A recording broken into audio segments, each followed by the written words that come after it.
الحمد لله الحمد لله رب العالمين والعاقبة للمتقين الصلاة والسلام على أفضل الأنبياء وخاتم النبيين وعلى آله وأصحابه أجمعين أما بعد فأعوذ بالله من الشيطان الرجيم بسم الله الرحمن الرحيم الحمد لله رب العالمين صدق الله مولانا العظيم إن الله وملائكته يصلون على النبي يا أيها الذين آمنوا صلوا عليه وسلموا تسليما الصلاة والسلام عليك يا سيدي يا رسول الله وعلى آلك وأصحابك يا سيدي يا نبي الله اللہ رب العالمین کی لا تعداد حمد و ثنا اور حضور نبی اکرم نور مجسم شفیع معظم رحمت عالم صلی اللہ تعالی علیہ وآلہ واصحابہ وبارک وسلم کی ذات بابرکات پر درود و سلام کا نذرانہ عقیدت و محبت پیش کرنے کے بعد نہایت ہی واجب الاحترام برادران اسلام، آج کے اس ہفتہ وار درس قرآن کے اندر ہم قرآن مجید فرقان حمید کی سورہ فاتحہ کی پہلی آیہ کریمہ الحمد للہ رب العالمین، اس کے دوسرے دو لفظ رب اور عالمین، ان کے بارے میں ابتدائی اختصار کے ساتھ چند باتیں پڑھیں اور سنیں گے۔ خالق ارض و سما ہمیں پڑھ کر سن کر سمجھ کر عمل کی توفیق نصیب فرمائے۔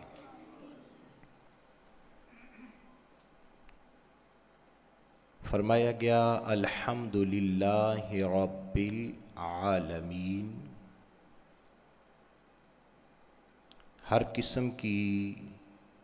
حمد و ثنا، تعریف و توصیف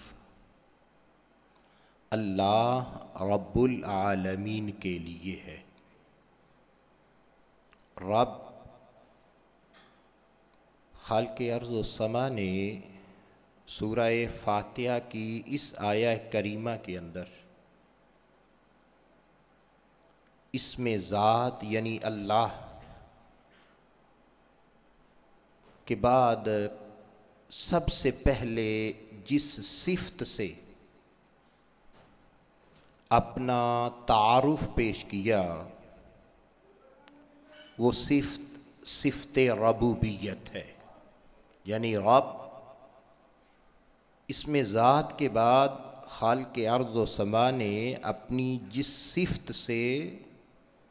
اپنا تعارف کروایا وہ صفت ربوبیت ہے، اور یہی وہ صفت ہے جس کے متعلق اللہ رب العالمین نے عالم ارواح میں اپنے بارے میں سوال کرتے ہوئے ارشاد فرمایا تھا، یعنی اس صفت کو سب سے پہلے لانے کی حکمتوں میں سے ایک حکمت یہ بھی ہے کہ یہ وہ صفت تھی کہ جس سے پہلے خالق ارض و سما نے عالم ارواح کے اندر اپنی مخلوق کو، یعنی ارواح جو ہیں ان کو اللہ رب العالمین نے متعارف کروایا ہوا تھا، جیسا کہ قرآن مجید فرقان حمید کی سورہ الاعراف کی 172 نمبر آیہ کریمہ میں ارشاد فرمایا گیا کہ وَإِذْ أَخَذَ رَبُّكَ مِن بَنِي آدَمَ مِن ظُهُورِهِمْ وَذُرِّيَّتَهُمْ وَأَشْهَدَهُمْ عَلَىٰ أَنفُسِهِمْ أَلَسْتُ بِرَبِّكُمْ، یعنی اے میرے محبوب صلی اللہ تعالی علیہ وسلم، یاد کرو جب تمہارے رب نے اولاد آدم کی پشت سے ان کی نسل کو نکالا اور انہیں خود ان پر گواہ کیا، کیسے؟ الست بربکم، اور ان سے سوال کیا کہ کیا میں تمہارا رب نہیں ہوں؟ کیا میں تمہارا الست بربکم؟ تو خالق ارض و سما کی طرف سے جو ارواح کو تلقین کیا گیا جواب تھا، اس کے مطابق ارواح نے عرض کیا قالو بلا، اے پروردگار کیوں نہیں، تو ہی ہمارا رب ہے۔ تو یہ صفت ربوبیت جو ہے عالم ارواح کے اندر بھی ہم خالق ارض و سما کے سوال کے جواب میں اس کو جان چکے تھے، اور اس کے ساتھ ہی ہم نے جواب بھی دیا تھا کہ پروردگار کیوں نہیں، تو ہمارا رب ہے۔ اور یہی وہ صفت ہے، گویا کہ خالق ارض و سما نے یہ جو پہلا تعارف بنی آدم کے سامنے اپنی صفات کے لحاظ سے اپنا پیش فرمایا، وہ صفت ربوبیت ہے۔ اور جب انسان کو اللہ رب العالمین نے اس دنیا میں بھیجا، اس دنیا میں جب انسان آئے، حضرت آدم علیہ السلام کو دنیا کے اندر بھیجا گیا، تو دنیا کے اندر بھی انسان کو اسی صفت پر ڈٹے رہنے کا اس سے مطالبہ کیا گیا، کہ جب انسان دنیا میں آیا تو اس سے جو مطالبہ کیا گیا وہ کیا تھا کہ ان الذین قالوا ربنا اللہ ثم استقاموا تتنزل علیہم الملائکہ، سورہ فصلت آیت نمبر 30۔ کیا کہ بے شک وہ لوگ قالوا ربنا اللہ، جنہوں نے یہ کہا اس فانی دنیا کے اندر، جنہوں نے یہ کہا کہ اللہ ہمارا رب ہے، ثم استقاموا، پھر وہ اللہ کو رب ماننے کے بعد اس پر ثابت قدم ہو گئے، اس پر وہ پکے ہو گئے، پختہ ہو گئے، تو تتنزل علیہم الملائکہ، تو ان پر ہمارے فرشتے نازل ہوتے ہیں اور انہیں بشارتیں، خوشخبریاں سناتے ہیں۔ کن کی؟ کہ تمہیں خوف کی ضرورت نہیں، تمہیں دکھ رنج غم کی ضرورت نہیں، تمہیں جنت کی بشارت ہو، وہ جنت جس کا تم سے خالق ارض و سما نے وعدہ کیا ہوا ہے۔ تو اس انسان کے، یعنی اس فانی دنیا سے کوچ کرنے کے بعد بھی، جب انسان عالم ارواح میں تھا تو عالم ارواح میں بھی اسی صفت ربوبیت سے انسان سے سوال کیا گیا کہ کیا میں تمہارا رب نہیں؟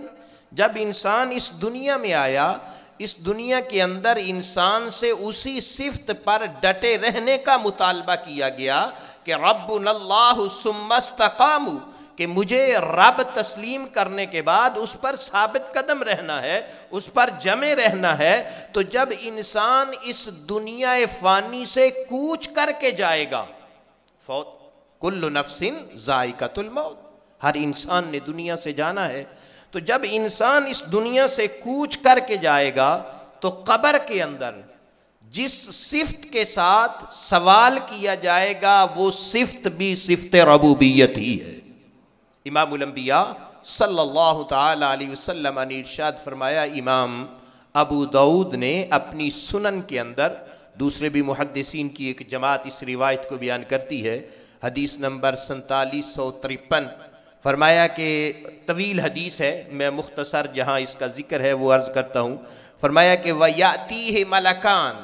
کہ جب ہم کسی فوت شدہ کو غسل کفن دینے کے بعد، نماز جنازہ پڑھنے کے بعد قبر کے اندر اتار کے واپس پلٹتے ہیں، تو اس وقت وَيَأْتِيهِ مَلَكَانِ، اس کے پاس دو فرشتے آئیں گے، دو فرشتے اس کے پاس آتے ہیں، فَيُجْلِسَانِهِ، جو آ کر اس کو اٹھا کر بٹھاتے ہیں، یعنی اس کو بٹھاتے ہیں، فَيَقُولَانِ لَهَا، اور وہ اس سے سوال کرتے ہیں، اس سے پوچھتے ہیں کہ مَر رَبُّک، تیرا رب کون ہے؟ یعنی ایسی صفت کے ساتھ اللہ رب العالمین نے اپنے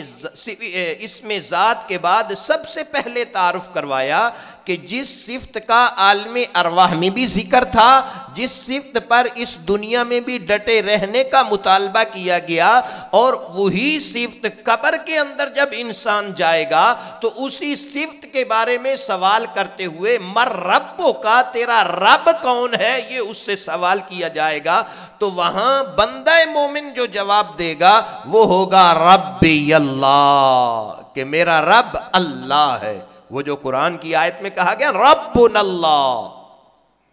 کہ جنہوں نے یہ کہا کہ ہمارا رب اللہ ہے، تو ایسے ہی قبر کے اندر انسان جواب دے گا کہ ربی اللہ، یعنی میرا رب کون ہے؟ اللہ ہے۔ گویا یہ صفت ایسی ہے کہ دنیا میں آنے سے پہلے بھی عالم ارواح میں اس سے متعارف کروایا گیا، دنیا میں آیا، اس پر ڈٹے رہنے کا مطالبہ کیا گیا۔ جب دنیا سے فانی سے کوچ کر رہا ہے، کوچ کر کے اگلے عالم کی طرف سفر جو شروع کر رہا ہے، تو اس وقت بھی سوال اسی صفت کے ساتھ ہو رہا ہے۔ تو یہ وہ صفت تھی، اس لیے خالق ارض و سما نے اپنی جو الحمدللہ میں پہلی صفت ذکر کی وہ یہی صفت، صفت ربوبیت جو ہے، اس کو ذکر کیا۔ اور ایک بات یہاں عرض کروں کہ ہم دنیا میں سنتے بھی ہیں، پڑھتے بھی ہیں کہ بھئی جب قبر میں جائیں گے تو سوال ہوں گے، کیا مر ربک، ہر عالم نے تقریباً بیان کیا ہوا، تو یہ رٹ بھی گیا، رٹا بھی دیا گیا۔ تو کیا فقط رٹ لینے سے اور رٹا لینے سے، رٹے رٹائے ہونے کی وجہ سے ہر کوئی وہاں قبر میں فوراً یہ بول دے گا ربی اللہ؟ کیونکہ پتہ ہے نا، اس دنیا میں پڑھ رہے ہیں، حدیث سن رہے ہیں، حدیث ہر ایک تقریباً جو بھی تھوڑا سا اس دین کے ساتھ لگاؤ رکھنے والا ہے اس کو اس چیز کا علم ہے کہ بھئی مجھ سے قبر میں یہ سوال ہوں گے۔ تو اب اس نے رٹا ہوا ہے، رٹایا ہوا ہے، تو رٹے رٹائے ہونے کی وجہ سے یا اس بنیاد پر وہ قبر میں جواب نہیں دے پائے گا، بلکہ اس دنیا کے اندر جو اس نے اپنے خالق کے ساتھ تعلق قائم رکھا ہوگا، اس تعلق کی بنیاد پر وہ وہاں جواب دے گا کہ ربی اللہ، فرشتوں میرے رب کے بارے میں مجھ سے سوال کر رہے ہو، میرا رب وہ اللہ ہے جس نے میں کچھ نہ تھا مجھے بہت کچھ بنا دیا، میرا رب تو وہ ہے۔ تو رب کا معنی،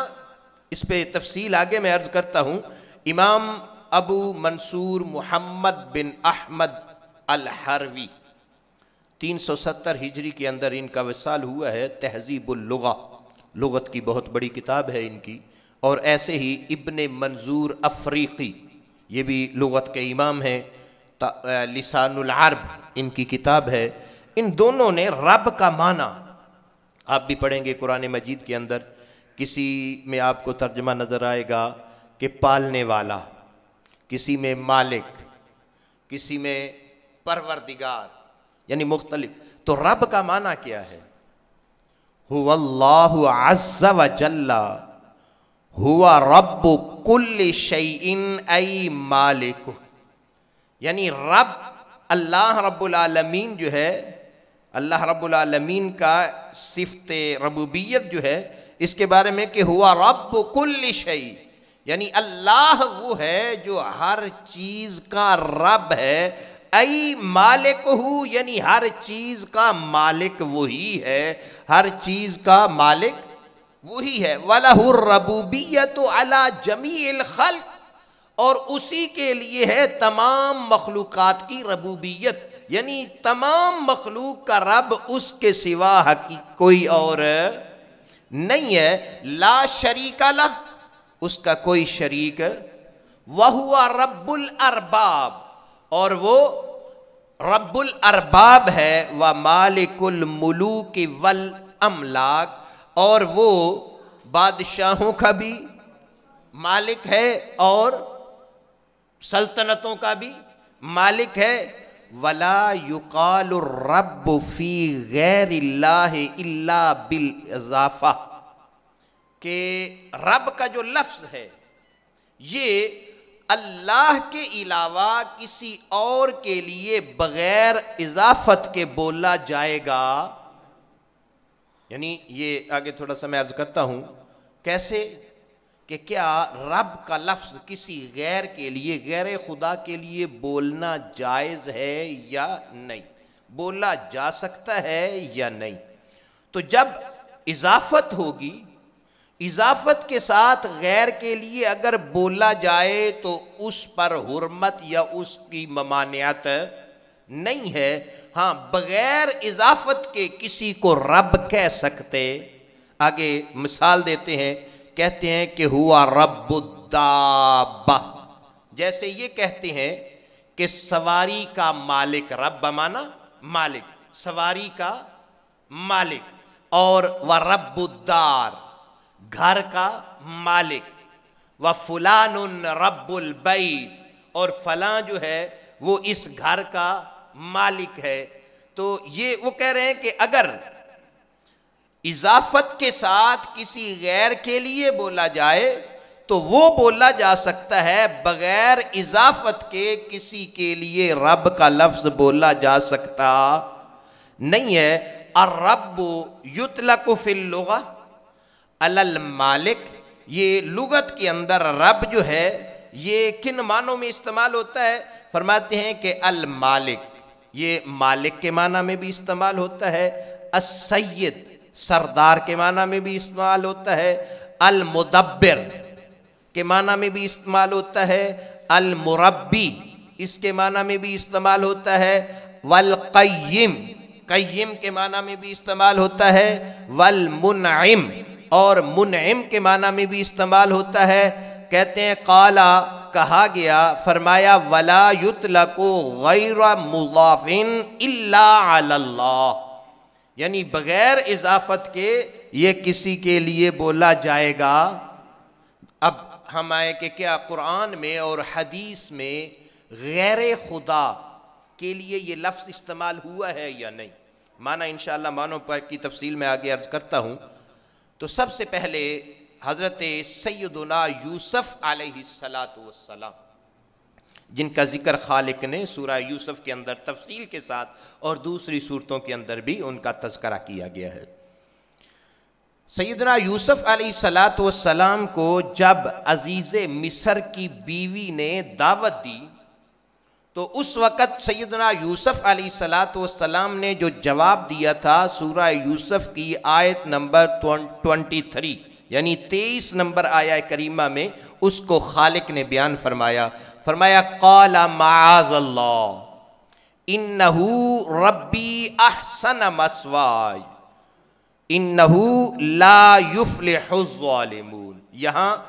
ربی کا لفظ استعمال کیا یوسف علیہ السلام نے، کس کے لیے؟ اللہ کے لیے استعمال نہیں کر رہے، وہ عزیز مصر کے لیے استعمال کر رہے ہیں۔ تو یہاں جو عزیز مصر کے لیے لفظ رب بولا جا رہا ہے یہ اس زمانے کے اندر جو عرف یعنی عام طور پر مستعمل تھا اس کے مطابق بولا، یا حضرت یوسف علیہ السلام نے یہاں مجازی معنی لیا؟ مجازی معنی کیا؟ سید، سید کا معنی کیا ہے؟ سردار. گویا کہ لفظ رب بول کے ربوبیت کی صفت، یعنی یہ نہیں کہ وہ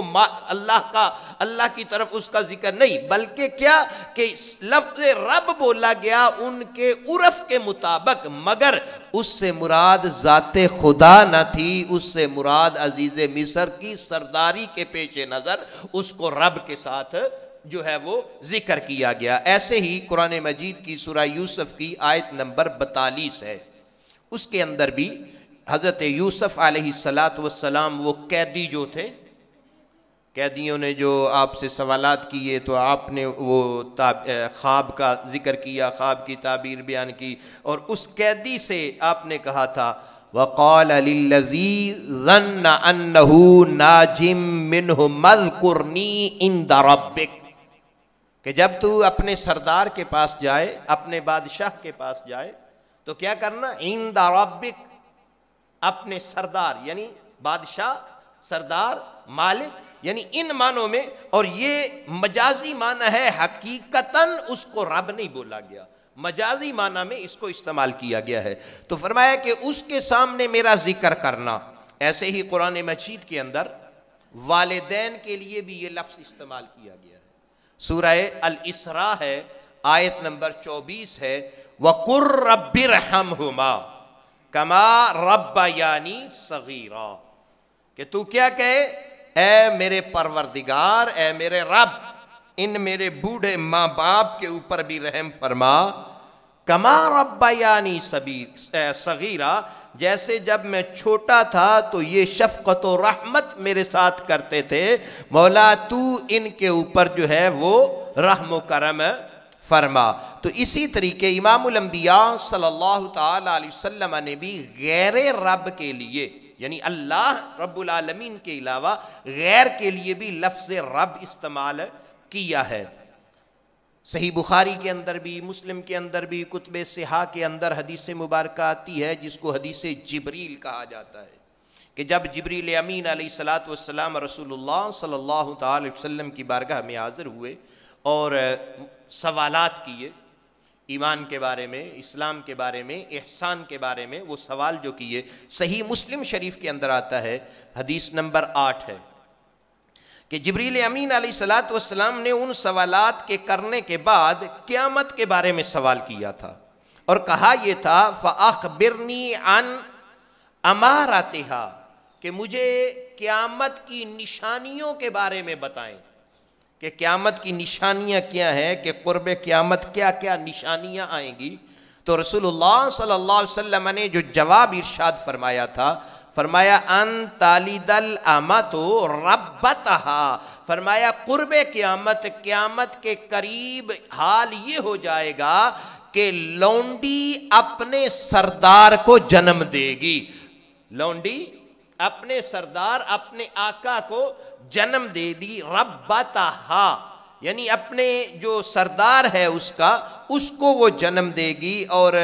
اپنے آقا کو جنم دے گی. اسی طریقے صحیح بخاری اور صحیح مسلم کے اندر ایک حدیث مبارکہ آتی ہے کہ گم شدہ اونٹ جو ہوتا ہے، اونٹ گم شدہ، اس کے بارے میں رسول اللہ صلی اللہ علیہ وسلم سے سوال کیا گیا. آپ صلی اللہ علیہ وسلم نے گم شدہ اونٹ کے بارے میں ارشاد فرمایا وَتَأْكُلُ الشَّجَرَ حَتَّى يَلْقَاهَا رَبُّهَا، کہ جو گم شدہ اونٹ ہے وہ پھرتا رہے گا، چرتا رہے گا، حتیٰ کہ کیا ہوگا؟ يَلْقَاهَا رَبَّهَا، حتیٰ کہ وہ چلتا پھرتا کھاتا پیتا بالآخر اپنے مالک کے پاس پہنچ جائے گا. یہاں ربہا کا لفظ استعمال کیا، ضمیر ہے ہاں، کہ گویا معلوم یہ ہوا کہ غیر کے لیے لفظ رب اگر استعمال ہوا ہے تو وہ اضافت کے ساتھ استعمال کیا گیا ہے، یعنی رب البیت، گھر کا، وہ کیا ہے؟ وہ حقیقی معنی میں استعمال نہیں ہوا ہے بلکہ وہ مجازی معنی میں استعمال ہوا ہے. حقیقی معنی کے اندر اللہ رب العالمین کی ذات کے علاوہ کسی کو رب کہہ سکتے نہیں ہے. دوسرا لفظ ہے العالمین. العالمین یہ عالم کی جمع ہے. اس بارے میں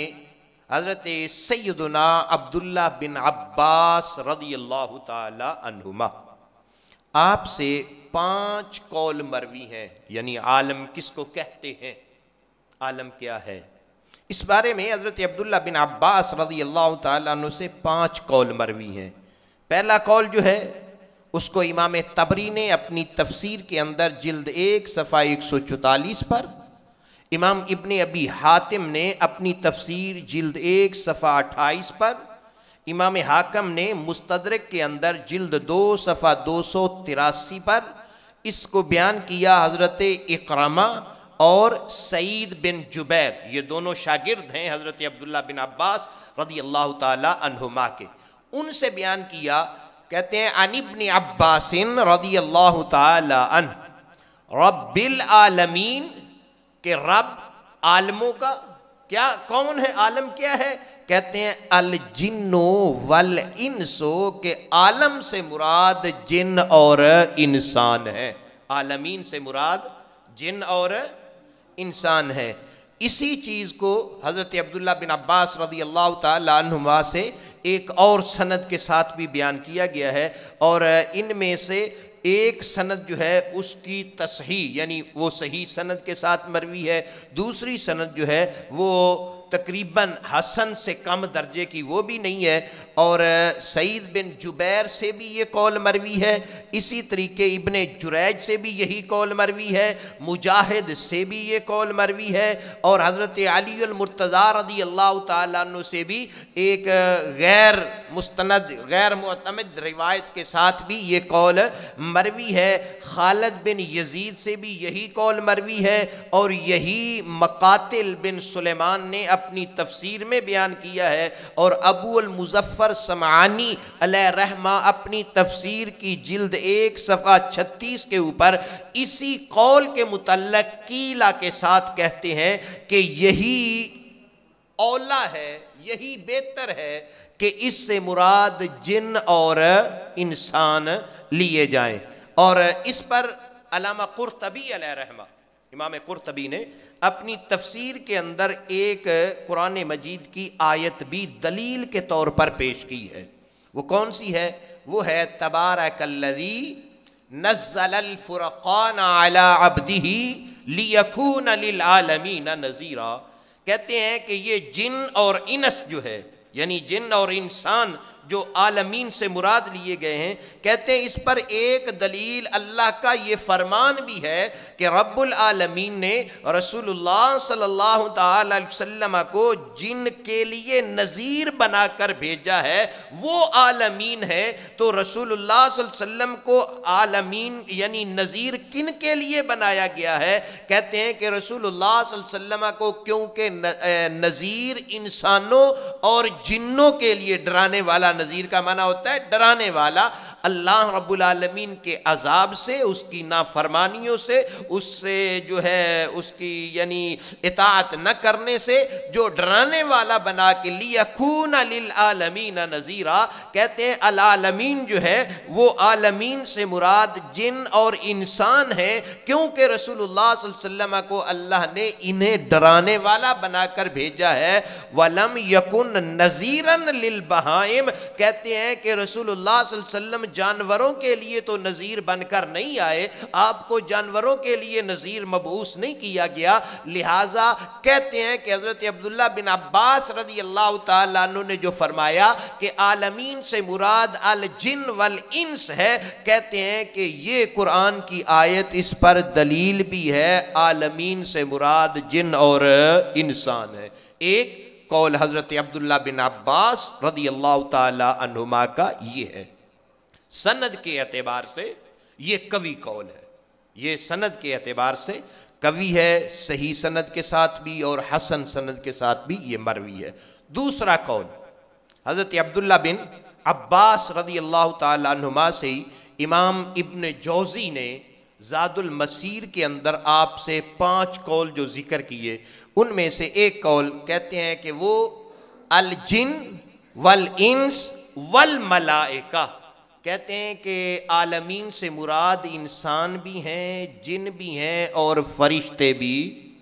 اور ابن جوزی کہتے ہیں ابن قتیبہ نے اسی قول کو اختیار کیا ہے، اور ایک قول حضرت عبداللہ بن عباس سے ہی یہ بھی ابن جوزی نے بیان کیا کہ ان سے مراد عالمین سے مراد فرشتے ہیں فقط، ایک یہ ذکر کیا۔ ایک قول حضرت عبداللہ بن عباس رضی اللہ تعالیٰ عنہما سے امام قرطبی نے، امام سمرقندی نے، امام سالبی نے جو بیان کیا وہ یہ ہے کہ کل ذی روح ضب علی وجہ الارض، کہ حضرت عبداللہ بن عباس رضی اللہ تعالیٰ عنہما نے فرمایا کہ عالمین سے مراد یہ ہے کہ زمین کے اوپر ہر ذی روح چیز جو چلتی ہے وہ ساری کی ساری عالمین میں داخل ہے۔ ہر ایک چیز جو زمین پر چلنے والی ہے وہ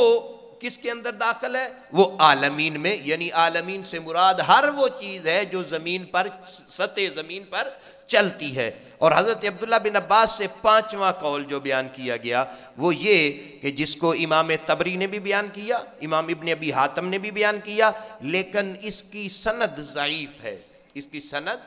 ضعیف ہے۔ آگے میں اس کی جو تائید ہے وہ بھی عرض کرتا ہوں۔ وہ کیا قول ہے؟ وہ یہ ہے کہ حضرت عبداللہ بن عباس رضی اللہ تعالیٰ عنہما نے فرمایا الحمدللہ رب العالمین، الحمدللہ الذی لہ الخلق کلہ، فرماتے ہیں کہ الحمدللہ رب العالمین میں جو رب العالمین، عالمین ہے اس سے مراد کیا ہے؟ فرماتے ہیں لہ الخلق کلہ، تمام مخلوقات جو ہیں وہ اسی کے لیے ہیں، السماوات والارض ومن فیہن وما بینہن مما یعلم ولا یعلم، فرماتے ہیں کہ مخلوقات خواہ آسمان کے اندر ہیں، خواہ آسمان اور زمین کے درمیان ہیں، خواہ زمین کے اندر ہیں، خواہ ہم ان کو جانتے ہیں یا نہیں جانتے، ان تمام مخلوقات کو عالمین کہا جاتا ہے، وہ ساری کی ساری عالمین میں داخل ہیں۔ یہ تھی ایک روایت۔ دوسری روایت وہ جو رسول اللہ صلی اللہ علیہ وسلم نے جس میں ارشاد فرمایا نا قسمت الصلاۃ بینی و بین عبدی، کہ میں نے اپنے اور اپنے بندے کے درمیان نماز کو تقسیم کر دیا۔ اسی روایت میں ایک ترک کے اندر، یعنی ایک سند کے اندر، امام بہقی رحمہ اللہ نے حضرت عبداللہ بن عباس رضی اللہ تعالیٰ عنہما سے کہ فَإِذَا قَالَ رَبِّ الْعَالَمِينَ، کہ جب اللہ کا بندہ الحمدللہ پڑھتے ہوئے رب العالمین کہتا ہے تو قال اللہ شاہد عبدی، تو فرمایا کہ اللہ رب العالمین ارشاد فرماتا ہے کہ میرے بندے نے گواہی دے دی کہ انی رب العالمین، کہ بے شک میں جہانوں کا رب ہوں۔ اور یعنی آگے کہتے ہیں یعنی جہانوں کے رب سے مراد کیا ہے؟ رب الجن والانس والملائکہ والشیاطین وسائر الخلق ورب کل شیء وخالق کل شیء، کہتے ہیں کہ یعنی جو رب ہے انسانوں کا، جنوں کا، فرشتوں کا، شیطانوں کا، ساری مخلوقات، ہر چیز کا جو رب ہے، کہتے ہیں کہ عالمین سے مراد یہ ہے کہ یہ ساری چیزیں عالمین کے اندر داخل ہیں۔ امام حسن بصری، امام مجاہد، امام قتادہ، آپ نے فرمایا کہ یہ مراد یہ ہے کہ سب مخلوقات جو ہیں ان کا رب، گویا رب العالمین سے مراد یہ ہے کہ سب مخلوق کا جو رب ہے سب تعریفیں اسی کے لیے،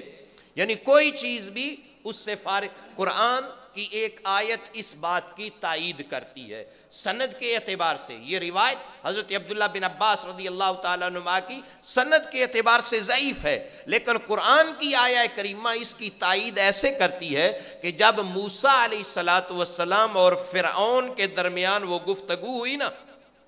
تو قال فرعون وما رب العالمین، فرعون نے کہا تھا اے موسیٰ جس رب کے بارے میں تم کہتے ہو کہ جہانوں کا رب، کون ہے وہ جہانوں کا رب؟ تو حضرت موسیٰ علیہ السلام نے وہاں جو جواب دیا تھا قرآن نے وہ بھی بیان کیا ہے کہ رب السماوات والارض وما بینہما ان کنتم موقنین. موسیٰ علیہ السلام نے کہا کہ رب جہانوں کا رب وہ ہے جو رب ہے آسمانوں کا بھی، رب ہے زمینوں کا بھی، رب ہے جو کچھ ان کے درمیان ہے، ہر چیز کا رب ہے. عالمین، رب العالمین سے مراد وہ رب جو ہر چیز کا پروردگار پالنہار ہے، وہ اس سے مراد ہے، العالمین سے مراد. دوسرا، بعض لوگ اس طرف بھی گئے ہیں، انہوں نے یہ بھی قول کیا ہے کہ اس سے مراد فقط اولاد آدم ہے، لیکن صحیح جس پر زیادہ علماء ہیں وہ یہ ہے کہ اللہ کے علاوہ ما سوا اللہ ہر مخلوق جو ہے وہ عالمین کے اندر داخل ہے. یعنی اللہ کے علاوہ جو کچھ بھی ہے اس کو ہم عالمین میں شامل کریں گے. تو معنی پھر کیا ہوگا؟ معنی پھر یہ ہوگا کہ وہ رب جو تمام مخلوقات کا رب ہے، عالم کہتے ہیں تمام مخلوقات، اس کے اندر تمام عالم آ جائیں گے. نباتات ہوں، عالم نباتات بھی ایک عالم ہے، عالم انسان بھی ایک عالم ہے، عالم ارواح بھی ایک عالم ہے، عالم برزخ بھی ایک عالم ہے، عالم جو ہے وہ یعنی ایسے نباتات، جمادات، ہر چیز، بلکہ اس کی تمام انواع و اجناس جو ہیں اس میں ہر قسم کی مخلوق خواہ جیسی بھی ہے، ما سوا اللہ ساری کی ساری عالمین میں داخل ہے. یعنی الحمدللہ رب العالمین، تمام تعریفیں اس اللہ کے لیے ہیں جو ما سوا خدا ہر چیز کا پایہ تکمیل تک پہنچانے والا یا ہر چیز کا پروردگار. انشاءاللہ آئندہ درس کے اندر رب یعنی رب کا حقیقی معنی کیا ہے اس بارے میں اور عالمین کے بارے میں مزید جو ہے وہ تفصیل سے کچھ عرض کروں گا. اللہ رب العالمین ہمیں قرآن مجید فرقان حمید کو پڑھنے کی، سمجھنے کی اور اس پر عمل کرنے کی توفیق نصیب فرمائے. وما علیہ الا البلاغ المبین.